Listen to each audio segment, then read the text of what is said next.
תודה שחזרתם אלינו לסטטוסקופ, מגזין הבריאות שמביא לכם את כל מה שאתם צריכים לדעת על עולם הרפואה ואורח חיים בריא.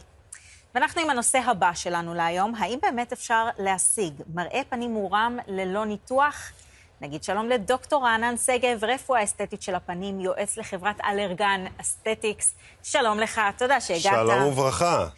קודם כל נתחיל בגדול. למה צריך בכלל הרמה לפנים? מה קורה עם הגיל לפרצוף שלנו? אז מה שקורה עם הגיל, אני אספר לך סוד אבל. כן, זה סוד. אנחנו שוקעים לאט לאט, אבל בטוח את תשקעי בסוף. מאוד דרמטי. הרקמות שלנו לאט לאט, החיים דרמטיים. כן. הרקמות שלנו לאט לאט שוקעות, העצם נספגת, הקלוגן והאלסטין נעלמים להם, האור נהיה רפוי יותר, וזה עושה בעיה גדולה מאוד לאנשים, בעיקר הביטחון העצמי שלהם. מאיזה גיל זה מתחיל?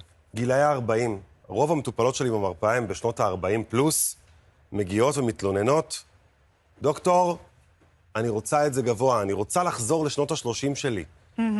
וזה אפשרי. אפשרי. מה הפתרון? אז הפתרון הוא מאוד מאוד פשוט. חומצה היאלורונית וחומרים שהם ביוסטימולטורים. חברת אלרגן אסתטיקס, יש לה דבר שנקרא AA Signature. זה אומר שלכל רופא יש את החתימה שלו עם החומרים של החברה, שבעצם אפשר לפסל איתם את הפנים. ג'ובידרם, חומצה היאלורונית, יכולה לעשות לנו את הליפט-אפ, בעצם להרים את הרקמה שעבדה, וחומר שנקרא הרמוניקה, שעוזר לנו לעודד את ייצור הקלוגן והאלסטין, בעצם עוזר לרפיון האור של הפנים, ולהחזיר אותנו כמה שנים אחורה. ואגב, אתם עשיתם איזשהו מחקר בינלאומי שבדק מה בעצם מפריע לנשים בפנים, נכון? נכון. אז המחקר הזה ראיין המון נשים, והוא הגיע למסקנה חד משמעית. מה שמפריע לנשים זה בעצם התנועה הזאת. הן רוצות לחזור קצת אחורה, כי לפני עשור הן היו מאוד מאוד גבוהות, יפות, מוצקות, ולאט לאט עם השנים הם נספגו, וזה הגיוני מאוד, כולנו עוברים את זה. אז המחקר הזה בעצם מראה לנו שאפשר להחזיר את זה אחורה, אפשר לעשות את הליפט-אפ הזה עם החומרים הנהדרים. הוא בעצם מראה שכל הנשים רוצות את אותו הדבר. נכון. רוצות לחזור אחורה. נכון. ורוצות מראה שהוא מורם, אבל ללא ניתוח. גם הגברים. גם הגברים. יפ. שזה לא פחות חשוב. נכון. ואמרת קודם, הזכרת חתימה אישית. למי שיושב בבית הוא מבולבל, מה זה בדיוק אומר? זה אומר שלכל רופא יש את החתימה האישית שלו בעבודה, זאת אומנות. רפואה אסתטית היא אומנות. למשל, דוקטור שגב עושה רפואה שונה מדוקטור איתי גל. כל אחד רואה את זה שונה. הוא רואה את המטופלת, את הצרכים שלה, ובעצם בונה אומנות שונה עם המוצרים של החברה. התחלת לספר על שני המוצרים, בעצם לכמה זמן זה מחזיק, ותוך כמה זמן זה גם משפיע?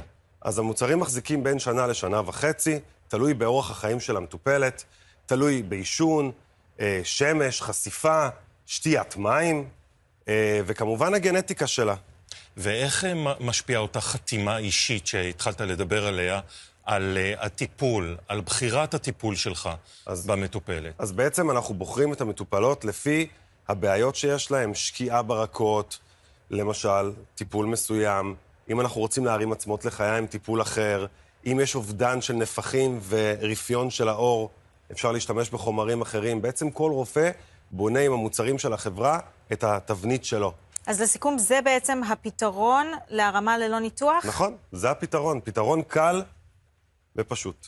זאת אומרת, בשילוב של כל החומרים יחדיו, כל רופא יכול לבחור את החומרים שמתאימים לו, מארסנל החומרים, ולהגיע לפתרון נהדר. טוב, אז יש דבר כזה. כן, אבל את עוד לא שם. אני לא יודעת, דוקטור, אנחנו נדבר אחר כך. אנחנו נדבר אחר כך. טוב, תודה רבה שהגעת אלינו, דוקטור רענן שגב. תודה רבה. 13